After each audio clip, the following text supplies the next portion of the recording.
हो, कोई अपना न दिखाई दे रहा हो, केवल दुख ही दुख, अशांति ही अशांति, उस समय आप देखिएगा भारी से भारी संकट की निवृत्ति के लिए एकमात्र उपाय है। यदि आप भजन नहीं करते तो आप दिमाग में लिख लीजिए, चाहे अपनी नित्य डायरी में लिख लीजिए। आप एक बात पर विश्वास कर लीजिए कि आपको कोई भी सुखी नहीं कर सकता। यदि आपको कोई सुखी कर सकता है तो आप हैं। बिल्कुल घनीभूत अर्थात ठोस बात है, इसे समझ लेना। यदि आप अपने विचार के द्वारा, विवेक के द्वारा अधर्माचरणों का त्याग करके धर्म पूर्वक जीवन व्यतीत करते हुए भगवान नाम जप करते हैं, तो पूर्व पाप कर्म के अनुसार जब देह रचा गया तो उसमें जो प्रारब्ध दुख सुख का है वो तो आएगा, पर आपको परास्त नहीं कर पाएगा। और आगे आपके लिए महासुख है जो दुख और सुख दोनों से परे है। अखंड प्रसन्नता, अखंड आनंद, वो केवल आपके करने से होगा। उपदेश मिल सकते हैं, मार्ग बताया जा सकता है, आपको सहयोग मिल सकता है, पर चलना आपको होगा।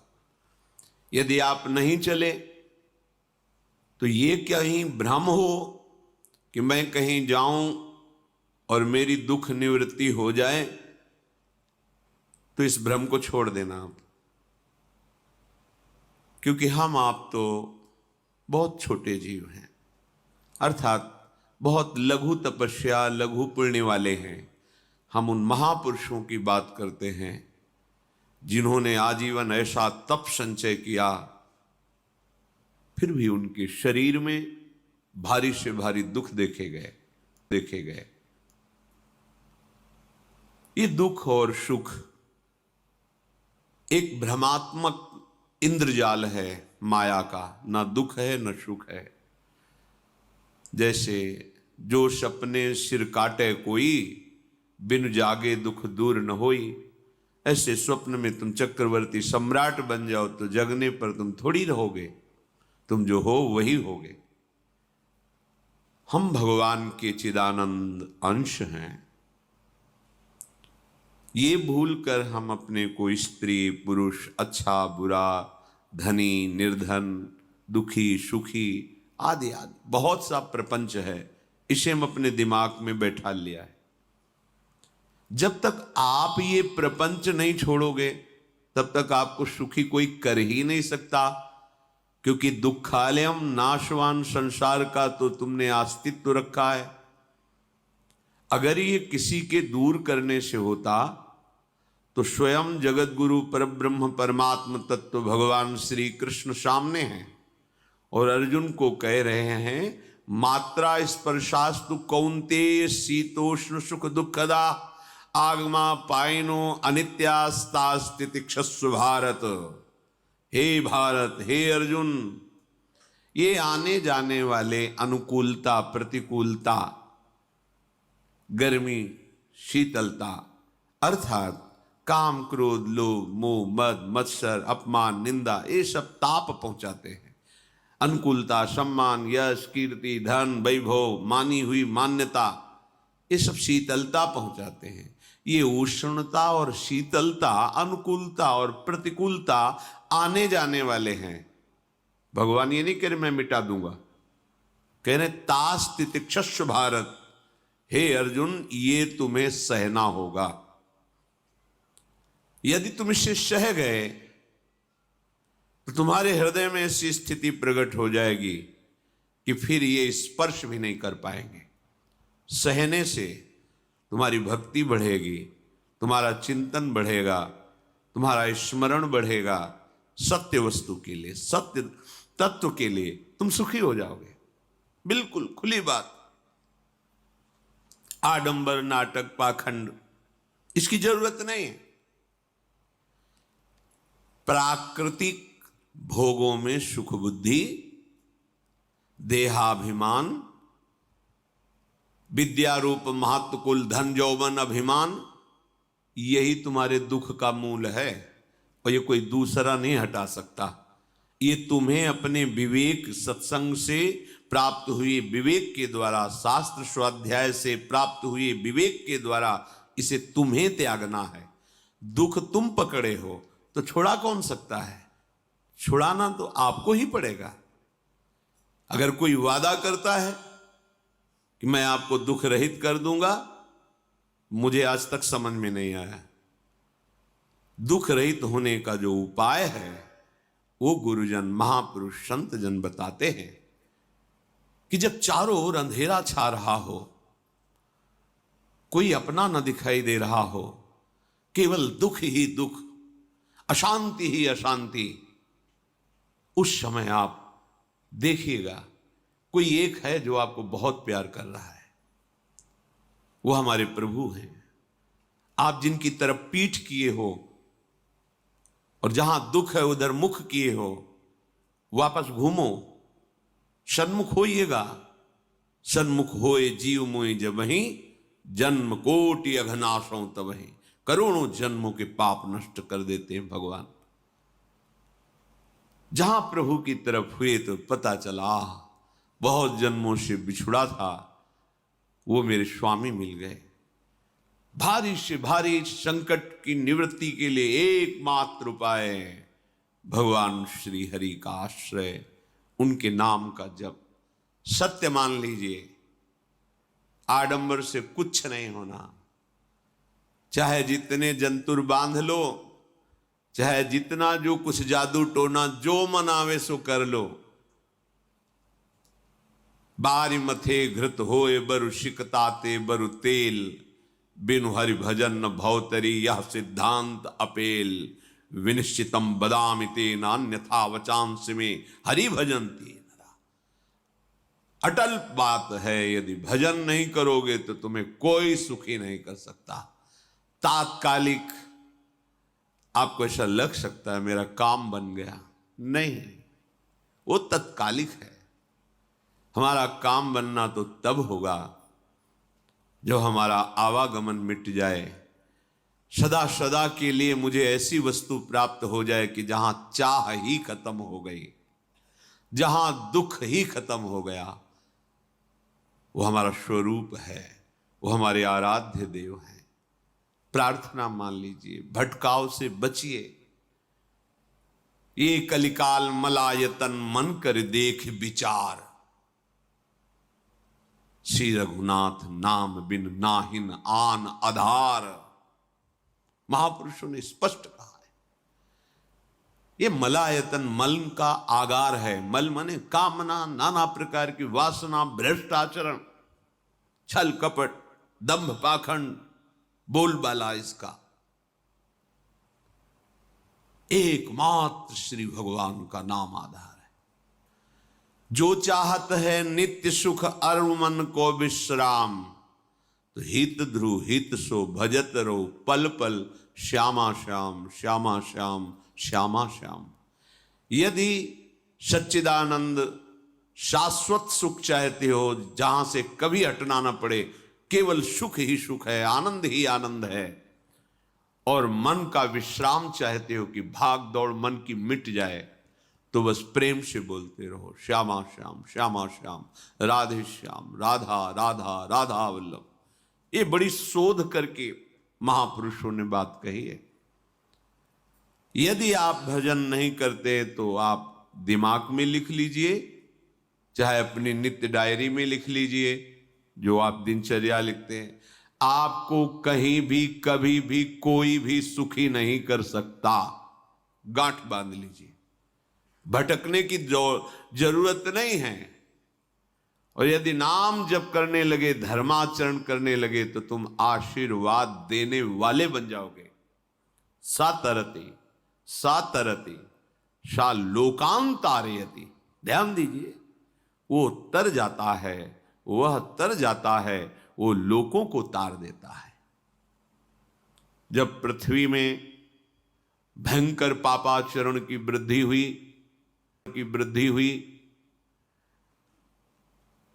असुरों के द्वारा प्रेरित होकर के जहां भी धर्माचरण, नाम कीर्तन, यज्ञ, हवन, होम, ऋषि मुनि विध्वंस कर दो, क्या हुआ? कोई दूसरा दिखाई दिया क्या? नहीं, किसी की सामर्थ्य नहीं थी। सब मिलकर के ब्रह्मा जी के पास गए, जो ईश्वर कोटि के महापुरुष, सबने ब्रह्मा जी से प्रार्थना की।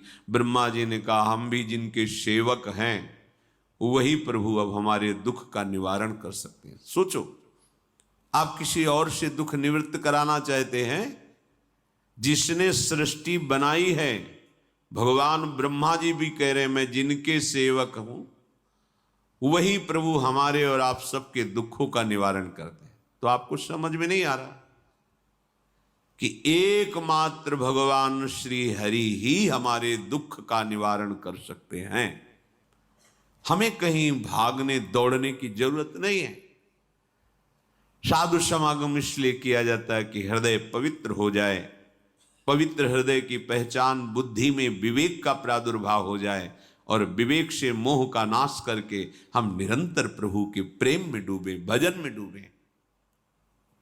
सबने एक साथ मिलकर के विचार किया कि महासुख सिंधु प्रभु से विनय करनी तो कहां जाया जाए?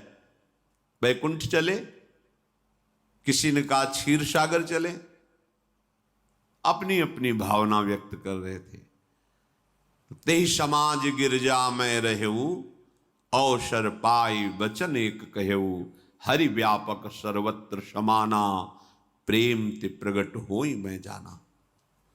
हे गिरिजा, परम वैष्णवाचार्य भगवान महादेव जी कहते हैं, उस देव समुदाय में हम भी थे। हमने कहा कि हमारे तो हृदय में बात ऐसी आती है कि कहीं भागने की जरूरत नहीं है।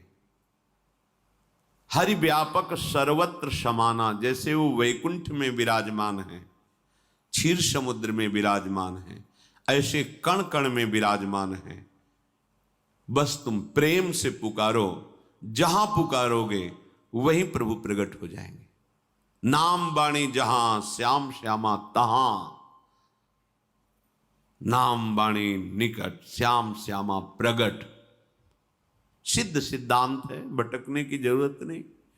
जहां हो वहीं से प्रिया प्रीतम का नाम पुकारो, नाम कीर्तन करो, उनकी लीलाओं का गायन करो, सबको सुख देने की भावना करो। देखो तुम्हारी दृष्टि बदलती चली जाएगी, भगवत साक्षात्कार करने की योग्यता आने लगेगी। ऐसा ही हुआ। सबने मिलकर के श्री भगवान को विनय पूर्वक आर्त भाव से पुकारा। आकाशवाणी हुई, निर्भय हो जाओ, निश्चिंत हो जाओ, मैं स्वयं अपने अंशों के सहित अवतार लेकर इस भूमि का भार हरण करूंगा। तुम सब बड़े बड़े जो देवता हो, जाओ हमारी लीला में सुख लेने के लिए सब ऋक्ष वानर आदि का रूप धारण करो।